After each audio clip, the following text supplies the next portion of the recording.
Hi and welcome to the Deployment Guide, which is a series of short videos for people just starting out in the world of Intune, Config Manager and all things OSD. In today's video we're going to talk about the login experience for a user on a shared device.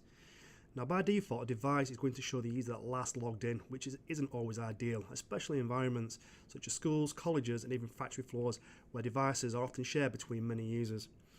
Using a configuration profile in Intune, you can change this default behavior so that when a user logs out, or even when the device is restarted, it will not show that last logged in user. So to create this profile, the first thing we're going to do is we're going to go to endpoint.microsoft.com,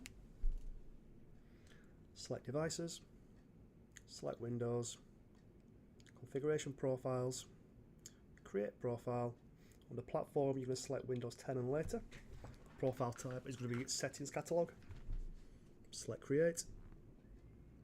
Give it a meaningful name such as Windows do not display last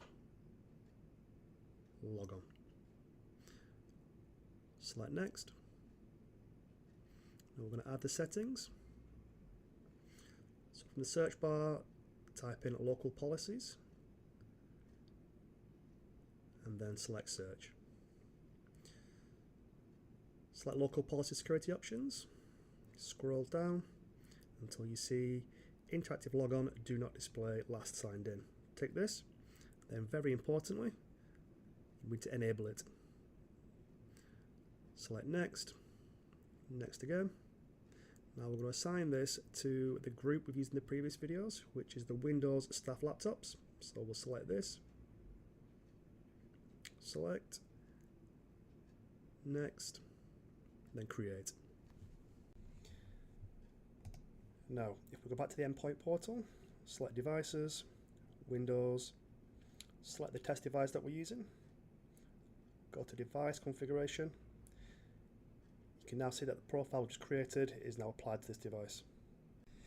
So on the test machine, which is a VM, as you can see that I previously logged in, and when we go to restart the machine, the configuration profile should have applied, and when it comes back to the login screen it should just be an empty login box. There we go. This has been the Deployment Guy. Thanks for watching, and if you have found the contents of this video useful, please give it a thumbs up and subscribe below.